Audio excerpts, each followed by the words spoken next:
The 2024 offseason is here, and we've already seen some players get moved and some players get released, and the moves each and every NFL organization will make in the next few months is just beginning. Each team will be attempting to build their roster to do what the Chiefs have done over the past few years, which of course is win not just one, but multiple Super Bowls. There are hundreds of transactions made every offseason, but the 2024 offseason will truly be like one we've never seen before. There are several teams in desperate need of a quarterback, and there are several routes each team could go. Yes, we enter every offseason with teams needing quarterbacks, and nobody would deny that, but it's never been to this level. There are going to be at least 4 quarterbacks taken in the first round, and at this point, I would be surprised if 4 quarterbacks aren't taken in the top 12 picks. There could even be 5 or 6 quarterbacks taken in the first round, and that of course does not include free agency. In today's video, we will break down everything, and there is a lot to discuss in today's video, and without further ado, let's begin. We are starting today's video by discussing one of the teams that will probably be selecting a quarterback in the first round, and that's the Chicago Bears. We all know about the trade they made last year with the Panthers and how they acquired the number 1 overall pick, but with Caleb Williams effectively falling into their laps, it's all but been announced that he will be a Bear. The reality of this situation was if the Bears were that adamant about Justin Fields being their guy, there would be no second guessing. There would be no discussion of whether or not the Bears were taking Caleb, and there's been a ton of rumors recently about the Bears trading Justin Fields and the possible destinations he would go. However, the compensation the Bears will receive for Justin is a lot different than what I thought they may have received at one point in time. I thought there was a point where the Bears definitely would have received a second-round pick at minimum, but now I am unsure. The one thing I am sure of, though, is the Bears cannot have both Justin and Caleb on the roster at the same time. They can't wait for everybody else to make their minds up and then dump Justin for a late-round pick. Because of this, I think Justin will be the first domino to fall in the quarterback market this offseason. To me, there are 3 teams Justin could go to, and we will discuss each team's priorities too.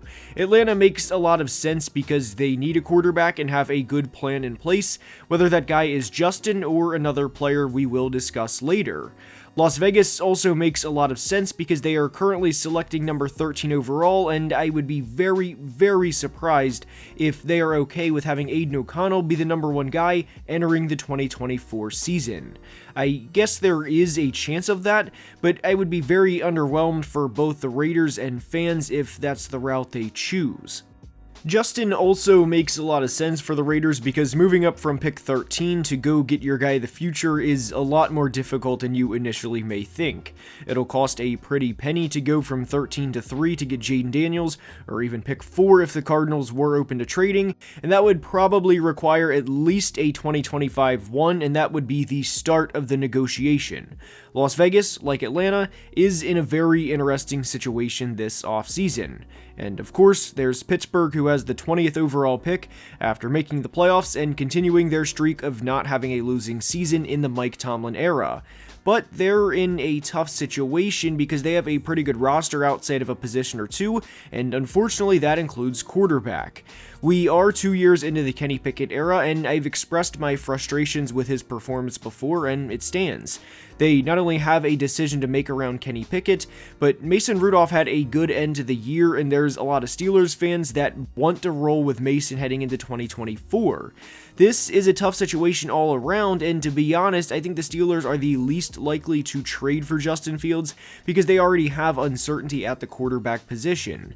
This is a franchise that just spent a first-round pick on a quarterback 2 years ago, and in some ways, it is unfortunate for them that a backup broke out at the end of the 2023 season, because anytime Kenny makes a mistake in 2024, hell, it could be a ball that hits off of George Pickens' hands and bounces right into a DB's arms, and in no fault Kenny's way, the crowd will be chanting for Mason Rudolph if, in fact, Kenny is the opening day starter.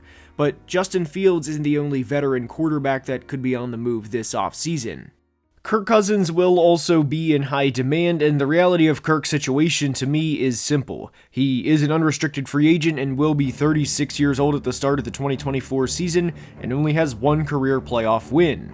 There's no doubt Kirk wants to win, but we're also at a point where it's tough to project what he will get money-wise because he isn't coming off of a minor injury.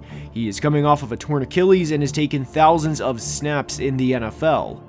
Kirk also isn't a dummy, and I know the Patriots have a ton of money in cap space and could easily offer Kirk a 2-year, $100 million deal or any number they want, but I don't see any way Kirk goes to New England knowing the roster they have and knowing the lack of talent they have at the receiver position.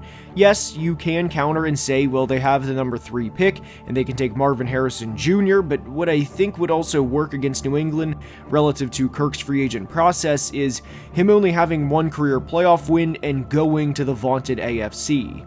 Not to say Kirk isn't up for a challenge, but having a division with Aaron Rodgers and Josh Allen versus having guys like Bryce Young and Derek Carr in your division is a significant difference. There were also reports or indications recently that Kirk Cousins is planning a potential move of his family from Minnesota to Atlanta. I think the race for Kirk Cousins is a 2-team race between the Falcons and Vikings, and like we said with the Patriots, I don't think there's a lot of appeal for Kirk at least to go to Las Vegas and play Patrick Mahomes and Justin Herbert 4 times a year when in fact it is preventable.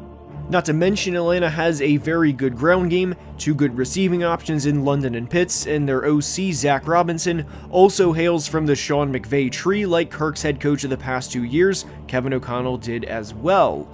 So if Kirk leaves Minnesota, this puts the Vikings in a spot where they have to go get their guy. There's no sitting around waiting till pick 11 and hoping a quarterback falls to you and hoping your guy of the future will be there. It doesn't happen in most drafts, and it's certainly not going to happen in this draft.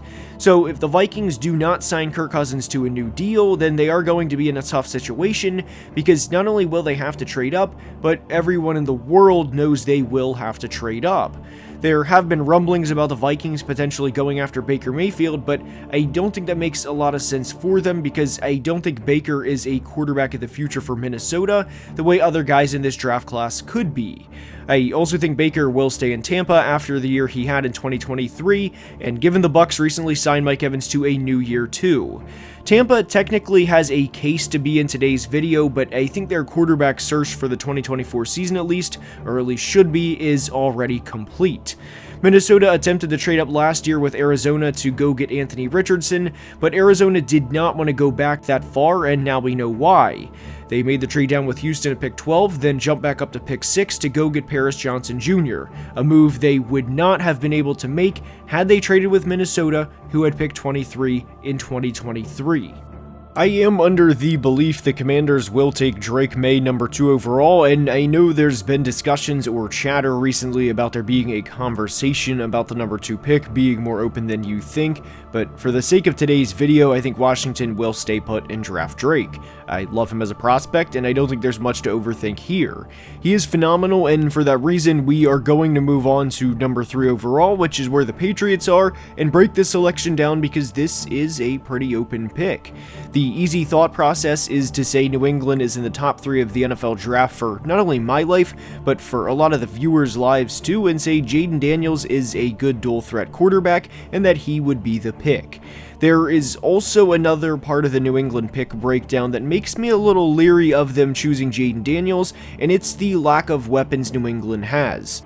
Going from throwing to Malik Neighbors and Brian Thomas Jr. to what the Patriots have at receiver, along with their offensive line, to me at least would be setting Jaden up to fail, or at least putting him at an extreme disadvantage early in his career. We know how loaded this draft is at receiver, and the Pats could very easily select Marvin Harrison Jr. and essentially say we will have our number 1 receiver of the future, and we can try and trade back into the first round to get Bo Nix if he falls, or even draft Michael Penix at pick 34 if he's there. New England is also in an interesting situation because you can realistically talk yourself into either option for them. At this point, I think they will go Jaden Daniels, and in this scenario, Arizona would draft Marvin Harrison Jr. as they have Kyler Murray at quarterback, but the Chargers at pick 5 are the textbook definition of a team that could trade out of their pick. They will more than likely have a few teams looking to trade up, whether that's the Giants at pick 6, the Falcons at pick 8, the Vikings at pick 11, and of course this would depend on who signs Kirk in free agency between these two teams. What is beneficial for LA is if they choose choose to trade out of pick 5 is the Broncos and Raiders are at picks 12 and 13, and they will not trade with them because they are in the division. Now, I don't want to get ahead of myself here and declare JJ McCarthy, Bo Nix, or Michael Penix will be on the level of Justin Herbert or Patrick Mahomes, because that's incredibly lofty for any first-round pick, let alone the 4th, 5th, and 6th quarterbacks taken in a class. But the point is, if they become a good or great quarterback at the NFL level, well, the Chargers can presumably block them from playing them twice a year for the next decade. I think Arizona is in a very interesting situation in the draft because they tried to do what Chicago did to Carolina last year, which is take another rebuilding team's first-round pick the following year and hope that the rebuilding team has a bad year, only for the Texans to have success beyond everyone's wildest expectations. Because of the Texans' success, Arizona has the 27th overall pick in the first round rather than a top 10 or 12 pick like they thought they would have had when they made this trade. The reason we bring this up is because we know the Chargers will not trade with the Broncos or Raiders at picks 11 or 12, nor should they, but if Marvin Harrison Jr. goes to New England, then I think there is a chance Arizona does what they did last year, but asks for more because of the quarterback tax, and I think that could get another first-round pick for them and then some. After this would transpire, I think Arizona would be in a great position to potentially trade up for Rome Odunze if he were still available. The big thing for Arizona here, of course, is they can't miss out on one of the big 3 receiving prospects without getting an additional first in 2025. Las Vegas, to me, is a sleeper team because we haven't heard a lot from them, and whether or not they're interested in moving way up to get their guy of the future, or if they, and this could apply to Pittsburgh for that matter too, but if they wanted to go bring in a free agent quarterback like Russell Wilson. With Russ, there is some context needed. I'm not advocating for him to go back to prime Russ per se, but he will be on a roster somewhere next year. Not only will Russ be on a roster, but I wouldn't be surprised at all if a guy like Jameis Winston receives a big contract due to the sheer amount of quarterbacks that went down due to injury this year. The concept of this video in terms of teams trading up or risking part of their futures is the main theme, of course, but this will also be a record-breaking year in terms of backup quarterbacks getting contracts too. I wouldn't be surprised at all if the highest paid backup quarterback gets $10 million per year this offseason due to the injuries we saw in 2023. But what I think is critical for a couple of teams in particular as to why I think this offseason will be like no offseason we've ever seen is GMs and head coaches are always on the line, of course, or their jobs are, but we're entering an offseason where coaches and GMs are entering a pivotal year in their deal, combined with one of the best crop of quarterbacks collectively we'll see in one offseason when you combine both the draft and free agency. I don't think the Giants can take another year under Daniel Jones without some sort of backup plan, and with Joe Schoen entering his 3rd year as the team's GM, can he risk another 6-11 year with Daniel Jones as his guy without ever taking a swing at a quarterback of his own? And yes, I know Daniel went down with injury, but even if they went 7-10 or 8-9, does it really matter? Can Terry Fontenot, the Falcons GM, risk a 4th consecutive year of not making the playoffs without taking a swing at a big quarterback and rolling with Mariota, Heineke, and Ritter? Sean Payton is entering a full rebuild, and the Russ contract is unfortunate for them, but can he go a full year in 2024 with trotting a random veteran out there and hoping for the best? No, and this all plays into why we will see risks taken like we've never seen before. The stars have truly aligned for us as NFL fans this offseason, and I can't wait to see how it plays out. I hope you enjoyed, and if you did, please like and subscribe, as well as scan the QR code in the corner as it helps the channel tremendously, and only about 28% of people watching are subscribed and makes videos like this possible. Until next time, please be safe and have a great day. Love you guys.